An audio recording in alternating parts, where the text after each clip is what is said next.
Why is it important to eat healthy? If you had to pick between a salad and french fries, which one would you pick? The foods people are consuming worldwide have caused an increase in obesity of adults. According to HSS.gov, typical American diets exceeded the recommended intake levels or limits in four categories: calories from solid fats and added sugars, refined grains, sodium, and saturated fat. Over the past couple of months, I've paid more attention to the foods I am consuming and have been more conscious of what they contain.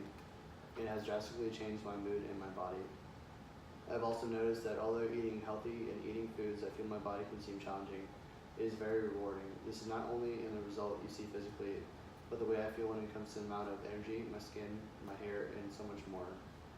The main reasons for choosing to make this change were that I realized that I had made a habit out of eating foods that did not benefit my body, but rather were harming it. It is important to do your research on what nutrients your body needs. Do your best not to eat fast food and research what can happen to your body by feeding it the wrong foods.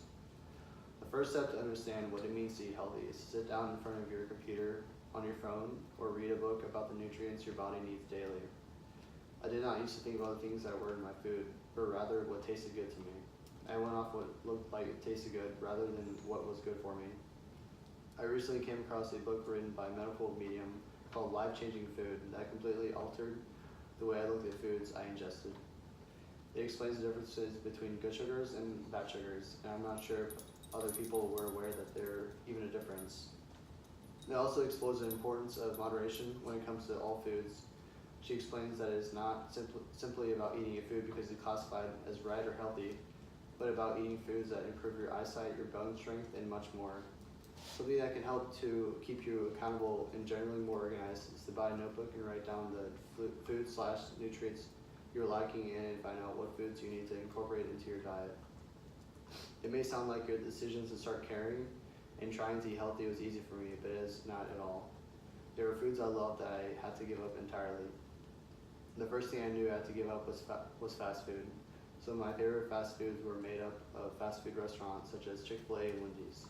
I realized that the nutrients were in the meals I would get the fast food were essentially doing nothing for my body, but making me feel gross. I dug a little deeper into the effects that some fast food can have on the human body, and I came across an article written by Healthline that states that eating fast food can cause acne. Since fast food is filled with so much sodium, it can cause headaches. The carbs and sugar in fast food can wear and tear on your tooth enamel, and there's bloating and puffiness. I realized immediately that the effects of eating this food were not worth the way they tasted. That was when I realized there were so many things I bought from restaurants that could be made much healthier at home with minimal ingredients and additives. By making a habit of not eating fast food, I formed a habit of choosing healthier options over the unhealthy ones. A huge reason for this was that I was able to form a support system that not only kept me accountable but encouraged. According to Health.com, one of the most critical steps of creating a healthy lifestyle is to have support. Not only will it make you feel better throughout your day-to-day life, eating healthy can prevent so many different diseases now and in the long run. It is well known fact that eating healthy foods that are unhealthy in turn makes you unhealthy.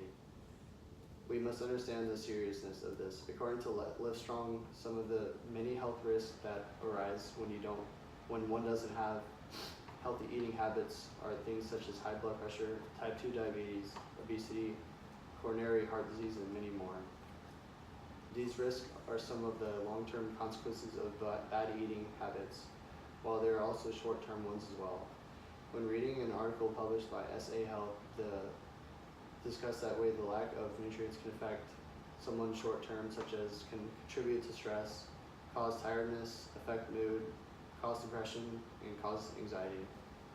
Sometimes that I always remember is saying that what you put in, you get out. Your body and mind cannot keep going if you are not fueling it with the right foods. I have found that when I treat myself by eating something that is not good for my body, I can feel the effects of it long after. It is never worth the pleasure that I get for a few moments of eating. Hopefully now you all have better understanding how important it is to eat healthy. I have touched on why I personally made the choice to eat better eating. Not only is it good for your body, but also good for your mind. I highly encourage all of you to do your research to better understand your body. It's the only way we only given one life, and we must treat it well.